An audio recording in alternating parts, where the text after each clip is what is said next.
Se Deus me ama, por que Ele não curou a minha mãe? Bom, esse foi um dos argumentos que chegou até mim, aqui pelo perfil do Instagram, quando eu estava em diálogo com um jovem que aparentemente ele estava passando por um momento muito delicado e difícil com a sua mãe. E talvez por conta desse momento, ele se apresentou a mim como um jovem que não acreditava mais em Deus.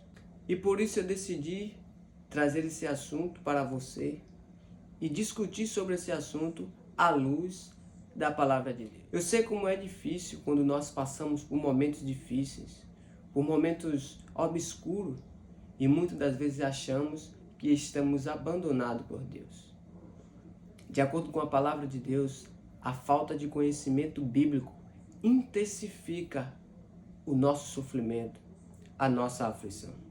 E eu gostaria de convidar a sua atenção para discutirmos brevemente acerca desse tema, acerca desse assunto, mas com a luz da palavra de Deus. Discutindo acerca desse tema, o que Deus tem para nos falar, de acordo com a sua palavra. Eu queria ler um texto para vocês que está no livro de Isaías, capítulo 55, versículo 8, versículo 9. Olha o que o texto bíblico diz. O Senhor Deus diz: os meus pensamentos não são como os seus pensamentos, e eu não ajo como vocês.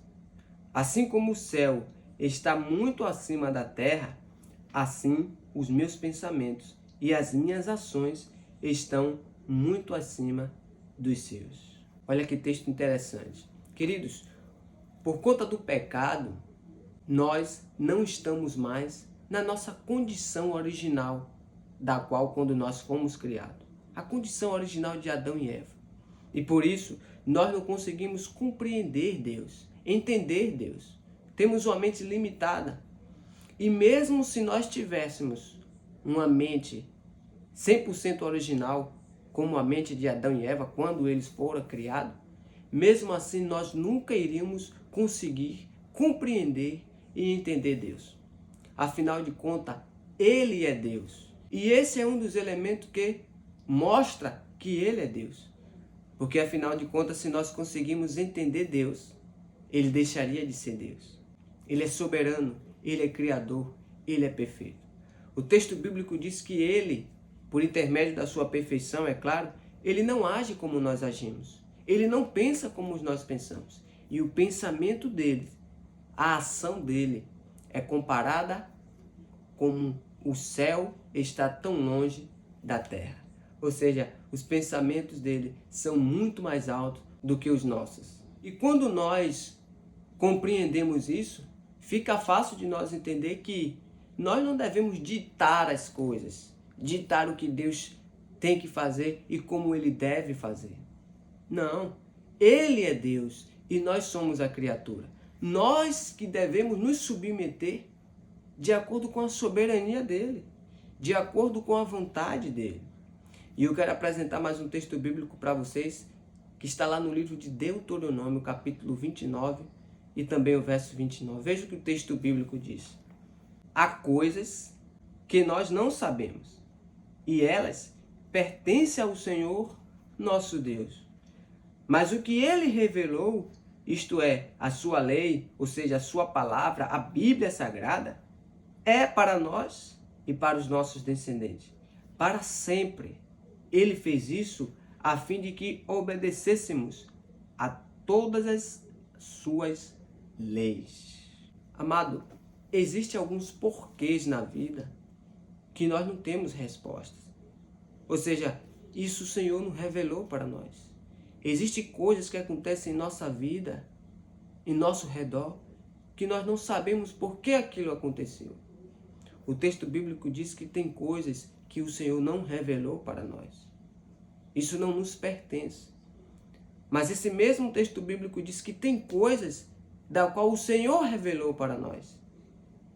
E o texto bíblico diz que o que Ele revelou para nós se encontra neste livro aqui, na palavra de Deus.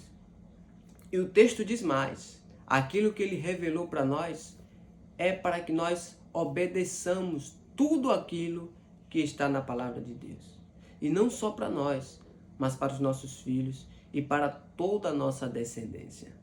Nas Escrituras Sagradas, no livro de João, capítulo 16, verso 33, nós encontramos o próprio Jesus Cristo dizer o seguinte: no mundo vocês vão passar por aflição.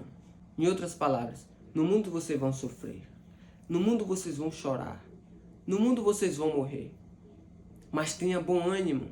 Eu estarei contigo todos os dias até a consumação do século. A verdade é que enquanto nós estivermos neste mundo aqui, nós sempre vamos enfrentar sofrimentos e tribulações.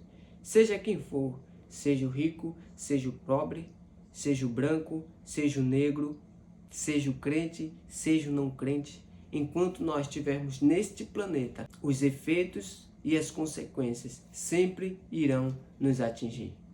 Mas a maior promessa bíblica é que Deus tem um dia agendado na sua agenda para dar fim a tudo isso, para dar fim a toda a dor e todo o sofrimento. E breve nós iremos viver em um mundo da qual o governo será de Cristo e todas as manhãs nós iremos acordar livre e sem preocupação de algum mal, de algum danos nos atingir. O fato de Deus não ter curado a mãe daquele jovem, ou de Deus não ter atendido o nosso pedido, isso não significa que Ele não nos ama, ou que Ele nos abandonou, ou que Ele não nos exista. Isso não significa isso. A palavra de Deus descreve um personagem chamado João. A Bíblia diz que João foi um homem de Deus, um homem consagrado a Deus. E ele preparou o caminho para o Senhor. A Bíblia diz que João era um homem que clamava no deserto. Preparava o caminho para o Senhor. Foi um homem de Deus.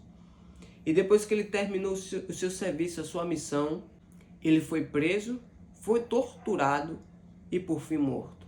Foi decapitado. E quando João passou por esse tipo de situação, Jesus Cristo estava trabalhando aqui na terra. Jesus Cristo ensinava, Jesus Cristo curava e Jesus Cristo pregava. Jesus poderia ter livrado o seu servo João. Poderia. Mas por que Jesus Cristo não livrou? Isso não sabemos concretamente. Por quê? Porque tem coisas na Bíblia que não nos pertencem a saber. Porém, isso não foi revelado. Mas nós podemos aprender grandes coisas com esse episódio de Jesus e João. Apesar de todo aquele sofrimento, de toda aquela aparência de abandono, João, ele continuou crendo em Deus e ele foi fiel a Deus até o último minuto da sua vida. Olha para os discípulos de Jesus. Jesus prometeu estar com eles todos os dias, até a consumação do século. E mesmo assim, aqueles homens passaram por aflições terríveis. Aqueles homens foram presos, foram maltratados e por fim mortos. E todas as mortes daqueles homens foram mortes brutais, foram mortes cruciais. Mas diante disso tudo, aqueles homens nunca negaram a presença de Deus na sua vida. Nunca negaram a soberania de Deus na sua vida. Porque ele sabia que diante daquilo tudo, Deus era fiel para cumprir aquilo que ele prometeu. E a maior promessa bíblica é a volta de Jesus Cristo nas nuvens dos céus com poder e grande glória, para nos livrar desse mundo que agoniza e que não aguenta mais a consequência do pecado. E todos os dias nós vemos nos jornais coisas terríveis e espantosas acontecendo. E tudo isso é a consequência, é a agonia que o mundo sofre por intermédio do pecado. Nós precisamos aprender uma coisa: se Deus fizer, Ele é Deus. Se não fizer, continua sendo Deus. A nossa fé, ela não pode estar alicerçada naquilo que Deus faz. A nossa fé não pode estar alicerçada naquilo que nós vemos. Mas a nossa fé, ela deve estar alicerçada naquilo que nós não vemos. Mas nós vivemos como se estivéssem vendo. Essa é a verdadeira fé. Essa é a fé que agrada a Deus. E Jesus poderia fazer um milagre na vida daquela mãe, assim como ele fez na vida de Lázaro. Apesar de Jesus ter ressuscitado Lázaro milagrosamente, tempos depois, Lázaro voltou a morrer novamente. Sabe por quê? Porque o plano de Deus para a nossa vida não se resume somente aqui neste mundo de pecado. O desejo de Deus é trazer a mãe desse jovem de volta, é trazer aquele teu ente querido que você perdeu, que hoje você sofre tanto por conta disso. Mas o desejo de Deus é trazer essa pessoa para você definitivamente. No mundo onde não mais terá pecado. No mundo onde você não vai mais se preocupar com morte ou com sofrimento. E nós iremos viver neste mundo alegremente por toda a eternidade. E para terminar a mensagem, eu quero ler mais um texto bíblico para você. Esse texto está no livro de Mateus, capítulo 10, verso 28. Olha o que diz o texto bíblico. Não tenham medo daqueles que podem matar o corpo, mas não podem matar a alma. Porém, tenham medo de Deus, que pode destruir no inferno tanto a alma quanto o corpo. O que é que esse texto está querendo nos ensinar? O texto nos ensina que nós não devemos ter medo do homem perverso. Nós não devemos ter medo de doenças malignas, de coisas terríveis, que muitas das vezes chega até tirar a nossa vida. Pode tirar a nossa vida aqui na terra, mas não pode mexer na nossa vida eterna. É isso que esse texto está querendo dizer para mim e para vocês. Portanto, não se atemorizem, ergamos a nossa cabeça, porque a nossa redenção se aproxima. Eu peço a Deus que Ele continue te abençoando, continue te fortalecendo. E eu te peço também que compartilhe do Evangelho junto comigo, mandando esse vídeo para um amigo, e assim juntos seremos um canal de bênção na vida de outras pessoas. Que Deus te abençoe, um forte abraço e até o nosso próximo encontro.